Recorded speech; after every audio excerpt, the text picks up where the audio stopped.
भारत से भागे हुए आतंकवादी और अपराधी अब कनाडा जाकर नेता बनने की जुगाड़ में हैं। यही कारण है कि कनाडा के गुरुद्वारों पर वर्चस्व की जंग को लेकर आए दिन वहां पर भारतीय अपराधियों की हत्याएं हो रही हैं। आज भी वहां पर एक भारतीय अपराधी सुखवीर दुनका की हत्या हुई। सबसे बड़ी बात यह है कि सुखा दुनका की हत्या ये साबित करती है कि गुरुद्वारों पर वर्चस्व की जंग अब और तेज हो गई है। इसके पहले गुरुद्वारों की वर्चस्व की जंग को लेकर वहां पर दो गैंग बने थे। इनमें से एक गैंग हरदीप सिंह निज्जर का था और दूसरा रिपु दमन सिंह मलिक का था। मुख्य बात यह है कि कनाडा में गुरुद्वारे वहां की राजनीति में बहुत ही अहम भूमिका अदा करते हैं। यही कारण है कि वहां गुरुद्वारों पर वर्चस्व को लेकर रिपु दमन सिंह मलिक और गुरदीप नज्जर के बीच जंग शुरू हो गई। इसके बाद एक के बाद एक हत्याएं होती रहीं और रिपु दमन सिंह मलिक की साल 2022 में हत्या कर दी गई, जिसके जवाब में उसके गिरोह ने निज्जर की पिछले दिनों कनाडा में हत्या कर दी। हालांकि इस हत्या का आरोप कनाडा के प्रधानमंत्री ने कथित तौर पर भारतीय एजेंसियों पर लगाया, लेकिन सच्चाई ये है कि आपसी गैंगवार के चलते और गुरुद्वारों पर एकाधिकार की लड़ाई के चलते ये हत्याएं लगातार हो रही हैं।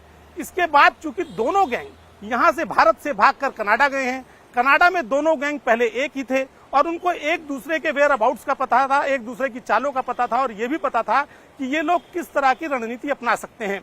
लेकिन जब दोनों गैंग अलग अलग हो गए तो गैंगों के सदस्यों का एक जगह से दूसरी जगह आना जाना लगा रहा। यही कारण है कि गैंग के मुखिया कहां पर हैं इसकी जानकारी दोनों गैंग्स के लोगों को होती थी और इसी के चलते गुरुद्वारों पर वर्चस्व की लड़ाई को लेकर जो दो गैंग सक्रिय थे, दोनों गैंगों के प्रमुखों की हत्या हो गई है। आने वाले दिनों में गुरुद्वारों पर वर्चस्व की लड़ाई को लेकर ये हत्याएं और भी होती रहेंगी। इसका ताजा उदाहरण आज सुक्खा की हत्या है।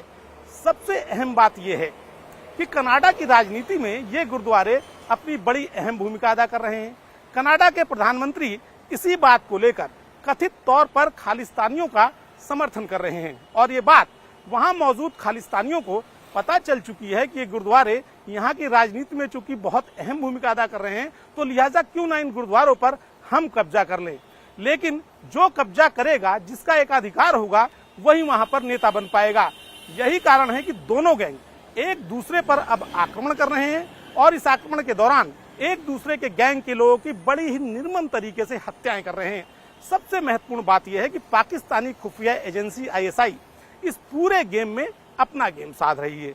क्योंकि ये जो आतंकवादी हैं, जो दुर्दांत अपराधी हैं, ये किसी ना किसी तरीके से दोनों गैंग पाकिस्तानी खुफिया एजेंसी ISI के लगातार संपर्क में है। वहां से बाकायदा इन्हें डोनेशन मिलता है और पाकिस्तान चाहता है कि उसकी तर्ज पर कोई और देश भी ये कहे कि जो भारतीय अपराधी हैं उनकी हत्याएं वहां हो रही हैं, तो इसके पीछे कहीं ना कहीं से भारतीय एजेंसियां किसी न किसी तौर पर जिम्मेदार हैं, जबकि ये पूरी तरह से गलत है।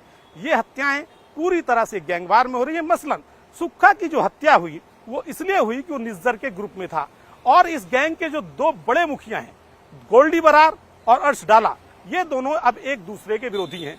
गोल्डी बरार कनाडा में भी रहता है, गोल्डी बरार US में भी रहता है, लेकिन अर्श डाला और उसकी टीम फिलहाल कनाडा में ही रहती है, क्योंकि अर्श डाला और उसकी टीम को हरदीप सिंह निज्जर की हत्या के बाद कहीं ना कहीं ये लगने लगा है कि यदि वे वहां की राजनीति पर हावी हो गए, मसलन गुरुद्वारों पर उनका कंट्रोल हो गया, तो वो किसी न किसी तरह से वहां की सक्रिय राजनीति में आ जाएंगे और एक बार अगर वो कनाडा की सक्रिय राजनीति में आ गए तो फिर उन्हें नेता बनने से कोई नहीं रोक सकता और संभवतः विश्व में वो पहला उदाहरण होंगे कि जब भारत से भागा हुआ अपराधी किसी दूसरे देश में नेता बनेगा और यदि वो ब्लैकमेलिंग की स्थिति में हो तो वहां पर कोई बड़ा स्थान भी पा सकता है। यही कारण है कि आने वाले इस दिनों में इस गैंगवार में और भी लोगों की हत्याएं होंगी। देखना यह होगा कि जो ये हत्याएं हो रही हैं, अब कनाडाई प्रधानमंत्री इसका ठीकरा किसके सिर पर फोड़ते हैं।